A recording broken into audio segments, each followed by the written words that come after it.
to fight with them. So Egyptian governor, he immediately took, after taking order from the Khilafat Uthmaniyya, from the headquarters, he started fighting with them. And after a fighting of more than 2 months, bloodshed in the holy city of Mecca, and in between the holy city of Medina and Mecca also a battle. Abdul Wahhab Najdi was defeated, and he was forced to leave the holy city of Mecca, and his ambition to conquer the city of Medina could not fulfill. He was defeated in Mecca and had to go back. His intention, his dream to demolish the holy shrine and the green tomb of Holy Prophet ﷺ could not fulfill, could not fruitful. And he has to go back to his country, that is Najd. It is about 800 miles from Mecca. And he was forced to stay there. Actually, we can say that he ran away. When he was defeated, he ran away.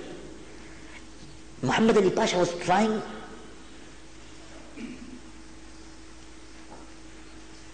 to bring him as a prisoner of war. But he could not do it successfully because he ran away from the city of Mecca. And then after the completion, recapturing the holy city of Mecca, then he informed Khilafat Uthmaniyya, the headquarters, what was happening there, what is done by him. And he said, if you order me, I can advance more and more and attack his homeland. But they said, no, not now. We will see after, because at present we are busy in Europe. And we need your assistance in Europe. So the soldiers are surplus, armed forces is surplus, send it to Europe. Because the Muslim armed forces were fighting in Europe. You see the conspiracy? He has Abdul Wahhab Najdi, when the Muslim forces was fighting in Europe with the enemies of Islam, he stepped in the back of Islam, in the back of the Khilafat Uthmaniyya, in the holy land of Islam. This was his act. This crime he has committed. This is a political crime. And the religious crime is another one. That is the book which he has written. This book was translated. And the name of the translation was Taqwiyatul Iman. Taqwiyatul Iman is a translation of the book written by Abdul Wahhab Najdi, Kitab al-Tawheed, translation and addition also. Maulvi Sahib also has added something more in Taqwiyatul Iman. But it is exactly the thought, the thought was provided by Muhammad bin Abdul Wahhab. This book came to India. At the time, British government trying hardly to establish their empire in India also. After defeating Ottoman Empire in Europe, they said, now it is easy for us because we are safe in Europe, so we can give them defeat in India. At the time, British Empire was trying to establish themselves, and they were working in the name of East India Company. So the first war, the first battle was in Plassey, East Bengal. There was first battle between Muslims and British Empire, the East India Company, at the Plassey. And by the same time, Tipu Sultan in Mysore, Deccan, were fighting with the British Empire. In the field of Madras, in Hyderabad, in Maharashtra, in Mysore, in this part, Tipu Sultan was fighting with the British Empire. On that battlefield, the Plassey, Nawab Sirajuddaulah were fighting. At the same time, British Empire has hired some Maulvis to issue fatwa when they were fighting with Tipu Sultan, with Siraj-ud-Dawla, and every person, to issue fatwa against jihad. Against jihad. What fatwa?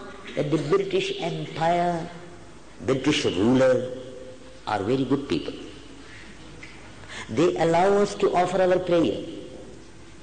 They allow us, they permit us to keep our fasting, holy month of Ramadan. We can perform Hajj. Then there is no jihad against them. If you have lost your empire in India, your government in India, then doesn't matter. Obey British Empire. To obey British Empire, this fatwa was issued by some Maulvis, and the first who signed that as a Muslim, as a ruler of this country, as a Muslim, we must declare jihad against this British Empire. He was Maulana Fazl Haq Khairabadi rahmatullahi alayh. He issued fatwa of jihad. And there are other Maulvis who issued fatwa against jihad. So jihad was inspiring.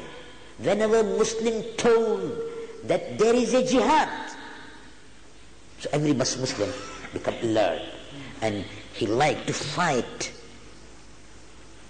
as a mujahid, because he knows very well that if he die in the battlefield, if he was killed, assassin in the battlefield, he is shaheed, martyr. And if he becomes shaheed, Allah, it is a desire of every Muslim to become shaheed, because there are lot of virtues of the shaheed. Now I am not going to quote some verses of the Holy Quran. I am trying to, at present, not to quote it. Afterwards, inshallah, I will come on that. By the same time, British Empire thought that we are fighting Muslim here, and we are trying to capture Delhi also, because Delhi was the headquarters of the Muslim rulers, Mughal Empire, Muslim Empire. Their headquarters was Delhi. So they said, if the fatwa or decree of jihad is issued, so all the Muslims has to listen to it and to obey the call of jihad. So what to do? All the time we see the Muslim in India, what usually they say, they are living in India, but still they remember Holy Prophet Muhammad sallallahu alaihi wasallam. What kind of love they have. They are living 1,000 miles from Medina, but by the same time, although they are living very far from Medina, but always they say, Dikha de ya ilahi, wo Medina kaisi basti. Mere Maula, bula le Medine mujhe.